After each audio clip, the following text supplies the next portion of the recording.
de Bilbao Machine Planning. Je suis le CEO manager de l'entreprise Spiral. On va parler aujourd'hui sur la sécurité de la plateforme d'hébergement web. On va parler sur la sécurité. Qu'est-ce que la sécurité? Donc la sécurité, il y a deux types de sécurité, hardware et software. La sécurité, c'est une sécurité type protection. Protection d'un environnement ou d'un système. La sécurité hardware comporte les plateformes, les matériels, donc ce qui concerne l'empreinte digitale pour accéder vers une plateforme, les caméras, l'environnement, la clôture, les verres, les agents de sécurité, tout ça c'est la sécurité hardware. La sécurité hardware, il y a des ISO, International Society Organization, que l'entreprise doit acquérir pour avoir cette notion et mettre en place la sécurité hardware. Nous, ce qu'on va parler aujourd'hui, c'est plus la sécurité software, donc système. On va parler, c'est-à-dire, pour débuter, on va parler sur le hacker. C'est quoi un hacker? Un hacker, c'est un terme en anglais. En français, c'est le pirate. La sécurité, sa fonction, c'est de se protéger sur des personnes vulnérables. Donc, les personnes vulnérables, il y a plusieurs types de personnes vulnérables. Il y a les black hats, il y a les white hats, et ce qui me font peur, personnellement, c'est les cyber hats, c'est les psychotechniques. Donc on va commencer sur le black hat. Le black hat, c'est une personne expérimentée ou non expérimentée. Il cherche à dépasser le système ou se montrer. On les voit tous mettre toujours une page noire avec du squelette. Vous êtes piraté par des aides, quelque chose et tout.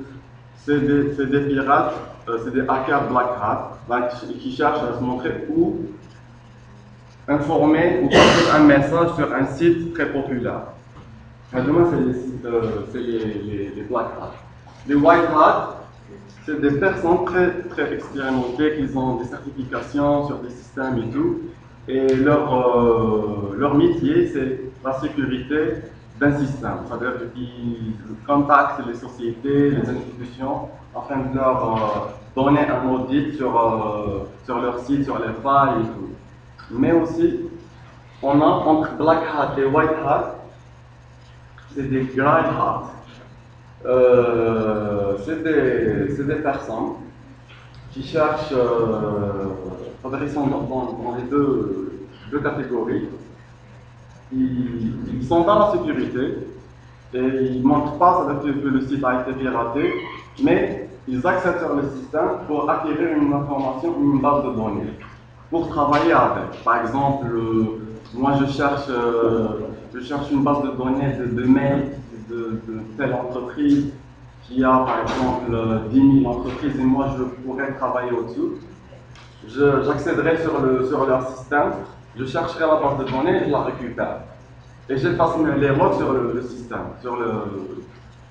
Bon, moi on va parler sur la plateforme Linux, on va parler sur l'open source. Et effacer sur les logs, /var, /logs, /messages ou /secure, pour effacer tous les logs et ne pas passer inaperçu par les administrateurs. Il y a la troisième catégorie, c'est le cyber hack. C'est des personnes très intelligentes. Je vous ai dit ça, moi-même j'ai peur d'eux. C'est des gens, oui, sérieusement, c'est des gens qui cherchent, en fait, ils sont expérimentés et même, c'est-à-dire qu'ils accèdent sur des systèmes plus lourds, c'est-à-dire des systèmes très sécurisés. Mais comme ils sachent que ce système est sécurisé, il y a des firewalls, il y a une stratégie, il y a tout ça, ils peuvent accéder en contactant les administrateurs système et en étant, ils donnent une image comme ils ne sont pas des pirates, et ils cherchent une faille sur le système ou la machine, que l'administrateur système se connecte vers le système. Donc, disons, c'est des passerelles. Ou bien, ils injectent des spyware, des trojans sur la machine, où l'administrateur système se connecte sur l'autre système. Donc, en fait, c'est par point. Le système, l'administrateur système ou réseau, par la suite, le cyber, le psychotechnique. Donc, ils cherchent déjà à chercher sur le profil de l'administrateur système, sa personnalité, où il se connecte, les sites qu'il se connecte avec, et par la suite, il fait un travail de 6 mois, 1 année, 2 ans, afin d'accéder sur le système. Donc, comme il a un objectif, il pourra accéder. Donc, c'est un système par point. Voilà, donc tout ce qui est de cyberhack, généralement, c'est des gens qui travaillent avec des institutions secrètes, confidentielles, étatiques, ils sont très recherchés, enfin demandés plutôt. Je pense qu'il y avait même un type de Batna qui a pu accéder à plusieurs systèmes. Et c'est-à-dire, il se considère comme un cyberhack. Il a pu accéder sur des systèmes directement via d'autres administrateurs systèmes. Voilà, donc la partie la plus importante, c'est la sécurité, enfin la stratégie de sécurité. Pour mettre une sécurité optimale ou à 95%, parce que toutes les machines au monde entier, c'est des machines vulnérables qui sont connectées sur Internet. On trouve par exemple comme PayPal, comme les centres d'horodatage qui traitent la monétique, ils ont des salles offline, ils ont des salles online. Donc l'Internet se connecte sur les serveurs et les machines online, et le traitement et les bases de données de monétique qui sont sur une salle offline. Et la connexion entre la base de données et la plateforme web se fait avec des communications audio qui seront converties sur les serveurs web que nous on accède. Donc c'est pratiquement impossible de se connecter ou sur des machines offline. Pour sécuriser une plateforme, il faut une stratégie. Tout d'abord, il y a une stratégie interne dans l'organisme qui héberge, et une politique de sécurité externe, des mises à jour, des newsletters, certifications et plateformes. Pour la politique de sécurité en interne, c'est tout ce qui concerne, en fait, c'est fermer tout ce qui est accessible le maximum. Donc les collaborateurs entre eux-mêmes, les administrateurs entre eux-mêmes, fermer les ports, faire des nmap pour fermer les ports qui ne sont pas utilisés, utiliser des ports en SSL pour crypter les données, se connecter. Par exemple, moi je me connecte sur une boîte Yahoo. Si je ne vois pas l'HTTPS sur la barre de navigation, je saurai que les données qui seront transférées en clair. Donc, ce qui fait, c'est qu'il y a des pirates, ils ont des Wi-Fi ou c'est des applications qui captent les paquets sur une adresse IP distante ou sur un site et récupèrent les données. Par la suite, avec base64, ils peuvent décrypter les paquets et par la suite, les mots de passe et accéder facilement sur votre compte ou autre. Pour les clés SSL, il faudra voir sur la barre de navigation si c'est plus de 128 bits, parce que 128 bits, c'est pratiquement, c'est une clé pratiquement incassable. Mais à partir de 64, il y a des applications qui peuvent casser la clé. Voilà, donc on a parlé sur la sécurité en interne, c'est sécuriser tous les réseaux qui se connectent vers l'extérieur ou vers la plateforme. Par la suite, il y a la sécurité externe. Moi, j'ai parlé de ça. Interne. Voilà. Donc, c'est sécurité externe. La sécurité externe, en fait, c'est plus une philosophie et une idéologie. J'ai un système, je ne vais pas dire, moi, elle est 100% sécurisée, je vais me mettre un tapage médiatique, je me retrouverai par la suite à une attaque massive que même les administrateurs système ne peuvent pas contrôler l'attaque. Donc, en fait, c'est une politique, c'est une idéologie. Même FBI, même il y a les institutions qui sont ils investissent des milliards pour sécuriser la plateforme. Ils ne disent pas on a une plateforme sécurisée, vous ne pouvez pas dépasser notre plateforme. Donc, en fait, c'est une politique de sécurité. Il y a aussi, c'est-à-dire l'exemple que je vous ai cité, c'est la salle offline et la salle online. Par exemple, j'ai mon interface web qui a une adresse IP fixe et j'ai la base de données. Ma base de données, elle est sur une autre adresse IP fixe ou bien mon système qui tourne sur une autre adresse IP. Donc j'ai le système, j'ai le frontal, j'ai l'interface. Donc cela, c'est-à-dire le pirate comment il commence à dire son expérience de piratage. Il commence à faire des checks, c'est-à-dire récupérer toutes les informations, adresse IP, le DNS, qu'il est le departure, le registrar, les ports ouverts, donc tout ça, récupère les informations afin qu'il fasse une petite stratégie. Bon, on parle sur les games, les grailles, parce que les black hats, généralement c'est des KIDs, ils ont des applications qui injectent par des injections SQL. Ils injectent, par la suite il aura un fichier qui va se transférer automatiquement sur le site et par la suite il aura le contrôle presque total de la machine. Donc en tant que root c'est l'administrateur de la machine. Et les administrateurs, en fait le point aussi, c'est-à-dire le plus important aussi, c'est les mises à jour. Un administrateur système qui n'est pas à jour avec les failles de sécurité, avec tout ce qui se passe sur le web ou sur les plateformes de système et tout, qui n'est pas un administrateur système. Donc il faudra être à jour avec les news data. Il y a des news data, c'est des sites de sécurité qu'ils annoncent et qu'ils envoient des emails en masse vers les abonnés pour leur informer sur une faille quiconque. Il y a aussi, c'est-à-dire comme quelques systèmes qui font ça, comme Red Hat. En fait, Red Hat, c'est une plateforme Linux. C'est parmi les premières plateformes Linux qui a été par la suite commercialisée. En fait, ils ne vendent pas la licence pour acquérir le système, mais c'est plus le support technique.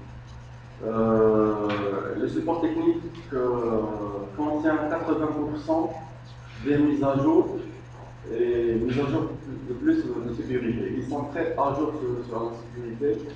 Ils sont au point où ils téléphonent, c'est-à-dire à l'affichage de la machine, il faudra mettre à jour votre système. Il y a un système aussi, c'est-à-dire en You, qui mettent à jour automatiquement, dès qu'il y a une faille, ils mettent automatiquement à jour le système. Voilà, donc il y a des... bonjour. Donc il y a des news data, il faut s'abonner sur des sites de sécurité afin de... Il y a Milwarm.com, c'est un portail des hackers en fait. Il y a Alta La Vista. Astalavista.com, qui est un portail aussi de sécurité. Il y a tous les pirates, les hackers du monde entier se connectent sur ce système, sur ce portail, et mettent par exemple la faille de Joomla, telle faille, qu'est-ce qu'elle comporte, et par la suite ils mettent une solution.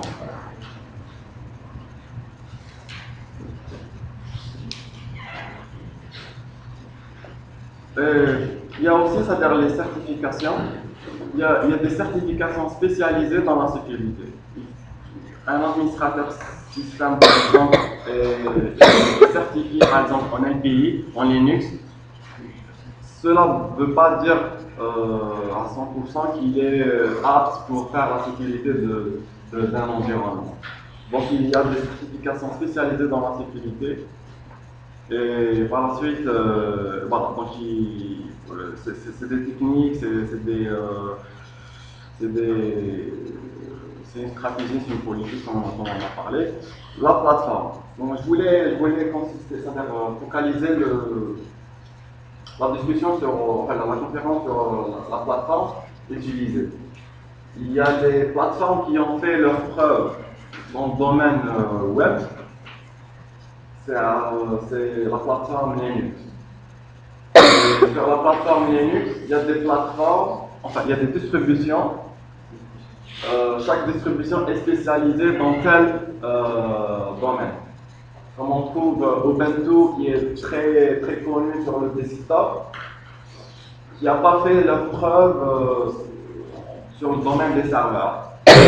Il y a CentOS qui est une distribution de Red Hat, communautaire et gratuite, sous licence GPL, qui a fait aussi des preuves enfin, il a avancé sur le domaine web. On trouve pratiquement toutes les plateformes web sont intégrées avec la plateforme CentOS. Voilà. Est-ce que je voulais parler aussi sur bon, je ne suis pas ici pour faire faire la critique, mais en fait, ça même Microsoft, c'est une plateforme web aussi qui a fait son épreuve. C'est vrai qu'il n'y a pas beaucoup de monde qui héberge sous Microsoft, sous cette plateforme Windows, mais en fait il y a des modules, il y a des plateformes comme l'ASP.NET qui n'est pas très fonctionnel sur Linux, parce qu'il y a les plateformes mono qui compilent le CJ et l'ASP.NET. Donc on trouve que Windows a fait cette preuve sur cette technologie, d'où maintenant on voit que Microsoft encourage de plus en plus l'ASP.NET. C'est une stratégie marketing en fait pour obliger les internautes, enfin les administrateurs système et sociétés à intégrer Windows.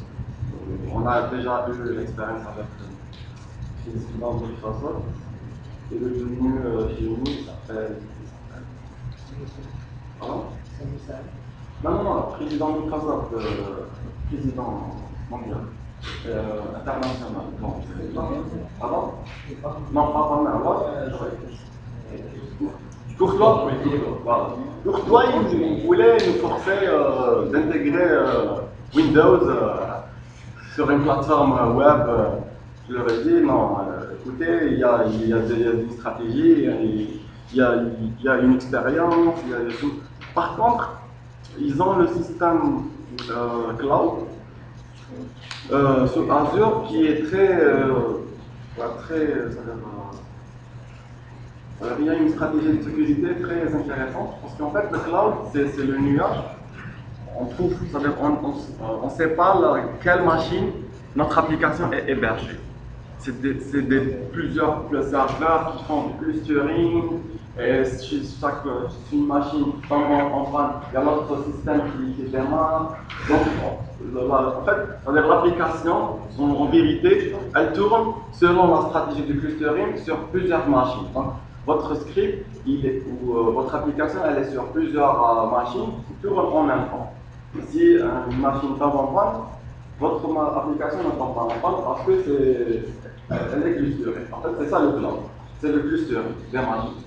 Quand on trouve un data center qui a 400 000 serveurs, là, ça parle du cloud. Ça ne parle pas du clustering entre deux machines. Entre plusieurs machines, c'est le cloud. Voilà. Parce que peut-être il y a des gens qui ont Voilà, donc il y a la partie aussi, c'est-à-dire la plus importante, c'est le firewall, pare-feu. Donc comme j'ai parlé tout à l'heure, c'est-à-dire il y a il y a une firewall physique, c'est un boîtier qui supporte tel débit. Et en fait, c'est-à-dire, il a une entrée et une sortie. Qu'est-ce qu'il fait le firewall? Il filtre, c'est-à-dire son rôle c'est le filtrage du trafic. J'ai un trafic entrant en port 80, par exemple, parce que tous les firewalls physiques, ils sont manageables. Donc je pourrais intégrer, je pourrais configurer de telle sorte, filtrer les ports 80 qui est HTTP, 21 qui est FTP, 110 qui est POP3, pardon, j'ai dit 21 FTP. Non, c'est SMTP. 22, c'est le FTP. Par la suite, vous pouvez de telle façon sécuriser, c'est-à-dire filtrer les ports. On va parler sur le software. Firewall Software. Firewall Software, c'est une application où c'est des lignes de commande sous Linux. Alors, je vais parler sur Linux parce que Microsoft, je n'ai pas une idée. Sous Linux, on trouve les IP tables. C'est une très grande commande, enfin, disons, elle est vaste. IP tables, c'est le trafic entrant, filtré dans la machine et sortant. Je pourrais faire, par exemple, je vais citer peut-être cette machine. Il y a une adresse IP. Elle veut se connecter sur ma machine, je voudrais la suspendre. Je vais mettre un IP table deny cette adresse IP afin qu'elle ne puisse pas accéder à ma machine. En fait, les administrateurs système, ils ont une stratégie. Il y a des robots zombies au monde entier. C'est des adresses IP déjà blacklistées.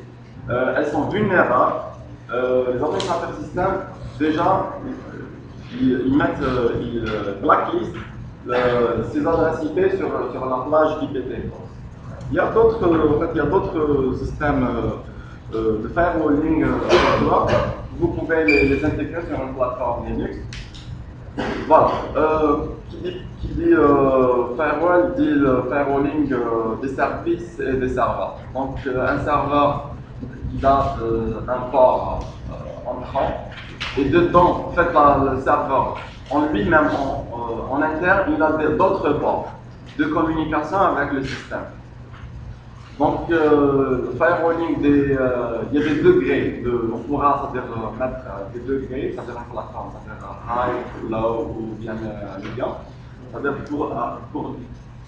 si vous avez des lacunes, vous pouvez m'interrompre, je parle trop technique, vous pouvez m'interrompre et peut-être reparler sur le point. Donc voilà, vous avez la configuration selon l'adresse IP. Vous avez le SNOP qui est très important, c'est-à-dire sur une plateforme. SNOP, c'est détection d'intrusion. On trouve les DDoS, c'est des paquets envoyés par des PC zombies qui, c'est-à-dire de 1 méga, 2 mégas généralement. Plusieurs requêtes entrantes sur une machine consistent à bloquer un port ou un service ou généralement toute la machine. Donc, en fait, Snap, c'est une application afin de détecter les intrusions. Et il faudra aussi, c'est-à-dire relier Snap, l'application, avec le firewall. Comme ça, c'est-à-dire dès la détection, il envoie, c'est-à-dire la requête vers le firewall afin de faire un effet deny, afin de faire un blacklistage de l'adresse IP. Voilà, il y a aussi le LFD, donc communication entre firewall et LFD. Le LFD, c'est Logging Filer Diamond. On trouve des robots sur Internet qui font des essais selon le dictionnaire afin d'accéder sur la machine. Donc, plusieurs mots de passe effectués. Pour trouver le bon mot de passe, généralement ils font des heures pour accéder à la machine. Mais en fait, ça veut dire, le LFD, c'est un démon, c'est un service, un serveur, un petit serveur qui, c'est-à-dire qui détecte le moindre. Qui détecte, par exemple, vous pouvez mettre une restriction, plus de 30 mots de passe erronés. Il fait une communication, une requête vers le firewall afin de monter l'adresse IP. Alors, maintenant on va parler sur le système. On a parlé sur le firewall, maintenant on va parler sur le système. Le système comporte plusieurs services lancés. Il y a des services qui ne sont pas lancés et le kernel, le noyau. Donc, en fait, c'est-à-dire sur le système, de fois, on fait une plateforme, par exemple, d'hébergement. On met en place une plateforme d'hébergement, Apache, MySQL, Exim, par exemple, pour un serveur de mail et tout, DNS Bind. Mais il y a d'autres applications qui sont ouvertes. On ne fait pas de mise à jour sur ces plateformes, enfin ces serveurs, ces applications, alors que la faille elle-même, elle se représente sur notre application. Donc, un hacker pourra accéder via l'application qu'on ne monitore pas vers votre plateforme. Le kernel, récemment, ils ont trouvé une faille de sécurité sur le kernel de Linux 2.6, 2.6.3. C'est une faille qui permet aux hackers, aux pirates, d'être le root, c'est-à-dire l'administrateur système de la machine, donc avoir le contrôle total de la machine. Donc ça, il faut faire sur le kernel, parce que le kernel, c'est pratiquement 4 millions de lignes. C'est le noyau, disons, c'est le cerveau de votre système. Et ça veut dire, il est délicat. Donc il faudra à chaque fois être un jour sur la base. Donc kernel, par la suite les services, par la suite les serveurs, par la suite les applications, par la suite les scripts. Voilà. Alors, on trouve aussi un répertoire qui s'appelle /tmp.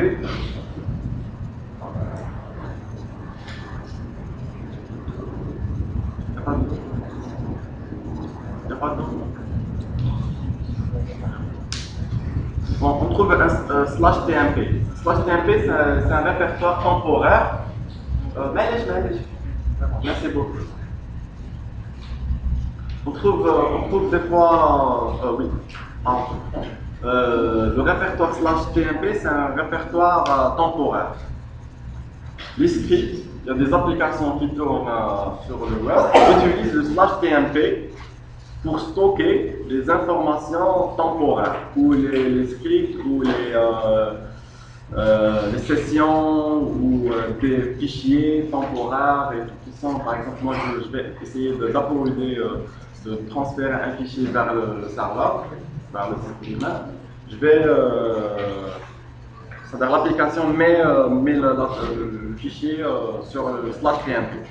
/tmp, c'est un répertoire très vulnérable qu'on doit le monitorer, à faire le set de allez, merci beaucoup. Voilà, avec ça. Ah, pardon, entre guillemets. Voilà, donc /tmp, il faudra mettre une restriction sur ce répertoire en 7.0.5, c'est le chmod, c'est le droit d'accès sur ce répertoire. Alors, DNS c'est le byte en lui-même, c'est-à-dire le serveur de DNS, il a reçu 4 alertes de la part de l'ICANN. C'est une vulnérabilité de hijacking, donc faire dévoiler un serveur DNS que je suis moi-même, par exemple Yahoo.com. Voilà. Donc le serveur DNS, il faudra se mettre. Bon, il n'y a pas beaucoup de mise à jour sur le bind parce que en fait c'est très critique. Et maintenant, il y a des répertoires très sécurisés /chroot qu'on peut mettre la zone de DNS. La zone de DNS, en fait, c'est le nom de domaine. Par exemple, quand je tape www.yahoo.com. Le 3W, en fait, c'est un CNAME. Et Yahoo.com, c'est le nom de domaine en vérité. Vous pouvez taper directement Yahoo.com, ça va vous afficher parce que c'est le réel nom de domaine qui pointe avec un A vers une adresse IP fixe, vers la machine elle-même. Et l'adresse IP fixe, oui, le nom de domaine sur la zone de DNS communique avec la page, avec le compte de la page afin de le rediriger vers le répertoire qui héberge les fichiers du web. Alors, MySQL, ils sont sur un serveur. Bon, on va parler sur SQL Server. SQL Server, c'est un serveur de base de données. SQL Server héberge des applications très qui font des requêtes, plusieurs requêtes par seconde, des millions de requêtes par seconde. MySQL, c'est un serveur qui a fait cette preuve quand même sur les plateformes web et qui est lié aussi, c'est-à-dire un serveur communautaire gratuit. Maintenant, il est sur la version 5.1. Au début, c'était 5.0. 5.0, elle va finir le 31 décembre, donc dans 13 jours. Dans 13 jours, le support va finir pour le 5.0, pour le serveur MySQL. Alors, Linux, c'est vrai que c'est une plateforme qui n'a pas besoin d'un antivirus, mais quand même, il faudra intégrer des antivirus qui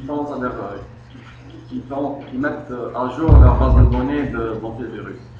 En fait, pourquoi? Parce que si j'envoie un virus par mail, le virus il est stocké sur une machine, ou bien j'injecte un fichier qui comporte un virus. C'est vrai que la propagation sur le système Linux il ne pourra pas se faire. Mais quand même, il y a des virus aussi sur Linux. Ça ne veut pas dire que Linux il est invirusable et tout, mais il y a des virus sur Linux. C'est vrai qu'ils sont minimes par rapport à 100 000 virus sur Windows, mais il faut quand même faire des antivirus afin de sécuriser toute la plateforme. Le SUID. En fait, le SUID,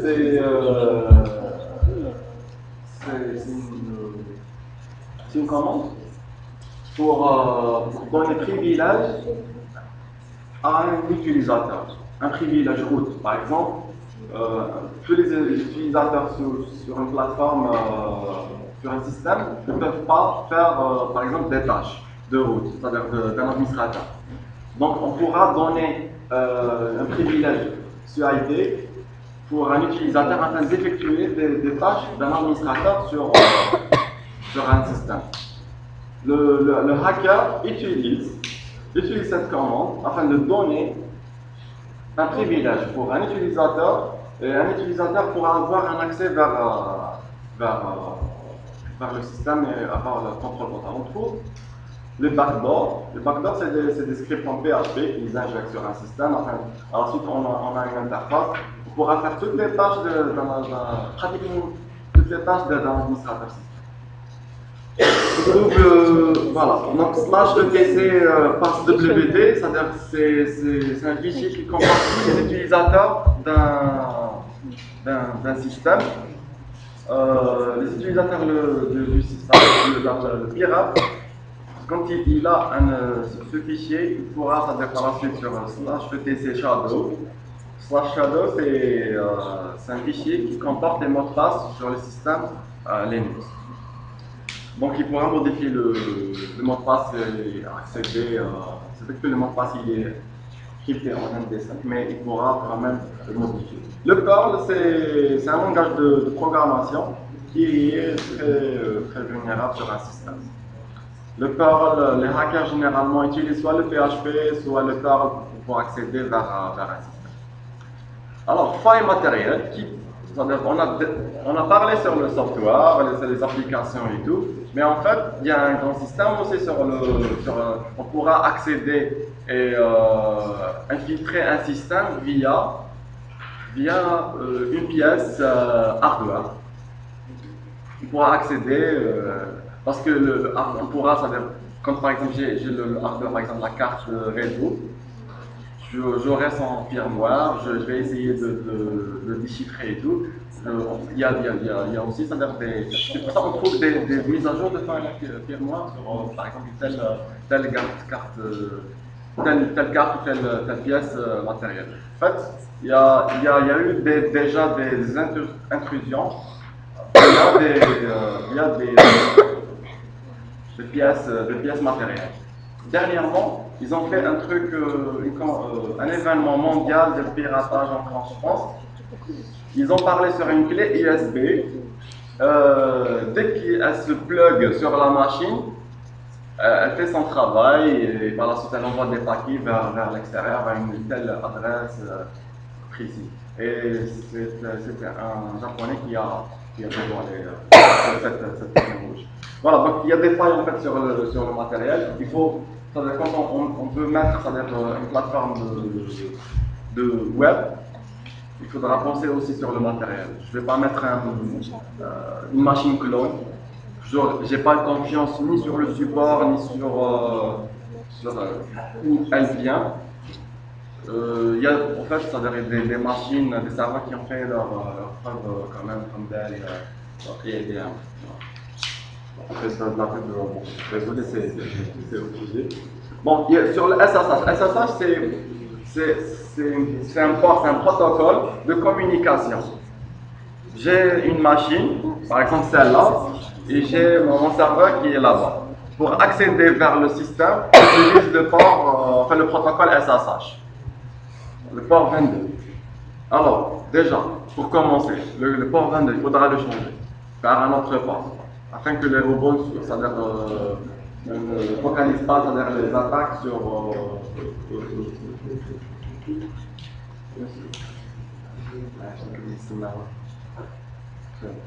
en fait, c'est-à-dire il y a des robots qui focalisent leur attaque sur un port. Donc il faut changer, c'est-à-dire une politique de sécurité, il faut changer le port, surtout sur le port SSH. Si le pirate, le hacker aura un accès en SSH, c'est-à-dire la machine, elle devient vulnérable. Alors, donc changer le port standard en 22. SSH, l'utilisation DNS, on en a parlé tout à l'heure sur le hijacking. Donc c'est la même chose en SSH, on ne donne pas un accès en SSH, c'est-à-dire avec le DNS. Le DNS, par exemple, je vais me connecter par exemple ssh.yahoo.com. Je mettrai directement l'adresse IP. Pourquoi me faire le nom de domaine? Il pourra, c'est-à-dire le hijacking, c'est-à-dire retourner, c'est-à-dire faire dévoiler à la machine, c'est-à-dire le serveur, que par exemple, c'est moi le hôte. Donc il faudra changer, il faudra désactiver carrément, c'est-à-dire le DNS sur le SSH, sur le compte de SSH. Il y a l'authentification par clé privée publique générée en RS. Certains administrateurs système, à chaque fois, ils tapent pour accéder à la machine, ils tapent le mot de passe. Et par la suite, s'il y a un keylogger intégré sur la machine, elle envoie le fichier vers le mot de passe vers le hacker lui-même. Donc il y a une méthode, c'est-à-dire générer une clé privée du serveur et générer une clé publique. Alors, j'intègre la clé publique sur la machine de l'administrateur système. D'une façon, dès que je voudrais me connecter sur la machine, je clique SSH, adresse IP de la machine, tac, je me connecte directement sur la machine. C'est-à-dire, je ne mets pas un mot de passe pour accéder à la machine. Et autre, c'est-à-dire, on pourra faire une autre stratégie, c'est-à-dire d'une façon, quand on se connecte sur la machine, on se connecte en tant qu'utilisateur, pas directement en tant que root. Par la suite, on pourra faire un CID ou sudo pour faire des tâches administratives.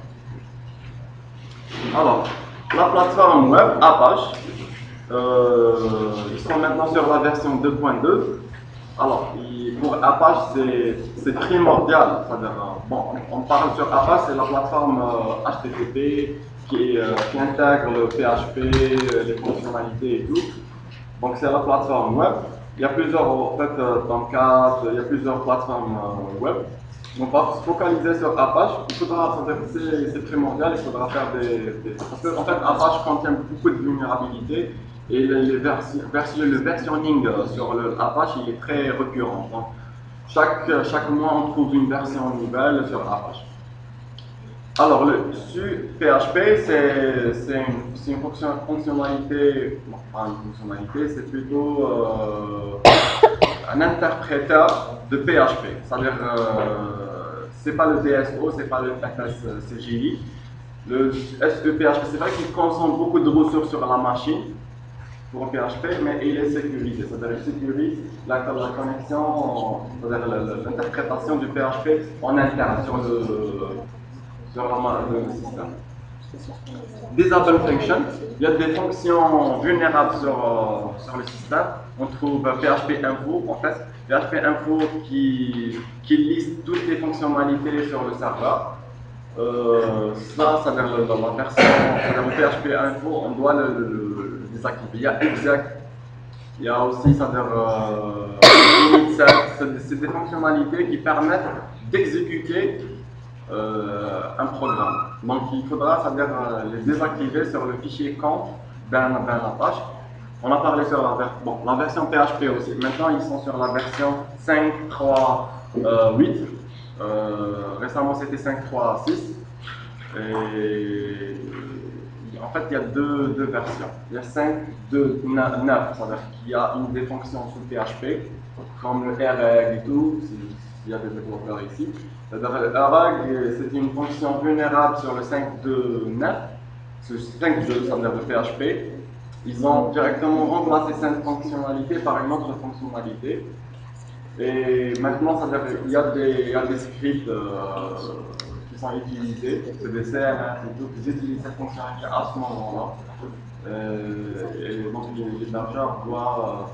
Vous pouvez en fait, ça veut dire faire ça, ça veut dire modifier votre script d'une façon, c'est-à-dire mettre un point htaccess afin de se connecter sur la version 5.2.9 ou 5.3.8. Alors, mode sécurité, il fait quoi le mode sécurité? C'est des rules, c'est des rules en français? Règles. Alors, c'est des règles d'injection. Alors, il y a des injections, c'est-à-dire des types d'injections qui ne sont pas permises afin d'intégrer des fichiers ou des trojans, quelques applications vulnérables ou scripts. Donc, le mode sécurité, généralement, il est connecté avec le firewall. Ou ça veut dire qu'il n'est pas connecté, mais il vaut mieux faire une communication avec le mode sécurité afin de permettre au système, s'il y a une injection sur la plateforme web, il alerte le firewall afin de blacklister carrément l'adresse IP. Donc le mode sécurité, les règles, vous pouvez les trouver sur le site officiel de la communauté qui a développé le mode sécurité. C'est une application que vous pouvez trouver sur la plateforme. Alors, l'Apache doit avoir une limitation de ressources. On sait tous que ça veut dire si un programme dépasse par exemple les RAM alloués, par exemple 16 Go, et par la suite, quand il dépasse les RAM, le serveur soit saturé, et au moment que le serveur soit saturé, c'est là que le pirate ou le hacker profite afin d'injecter ou d'accéder sur le système parce que le système ne répond plus. Donc il pourra accéder facilement. Donc il faudra, le serveur web, il faudra toujours le limiter. Chaque serveur, il faudra faire une limite de RAM physique. De RAM physique, généralement, ça veut dire qu'il prend toujours le contient des RAM. Par exemple, si vous avez 10 gigas de RAM, il prend 2 gigas. Voilà, c'est une particularité. Voilà, je vous remercie beaucoup pour votre attention. Si vous avez des questions techniques ou bien des questions dans ce sens, on pourra répondre, en profiter à cette occasion. Merci beaucoup.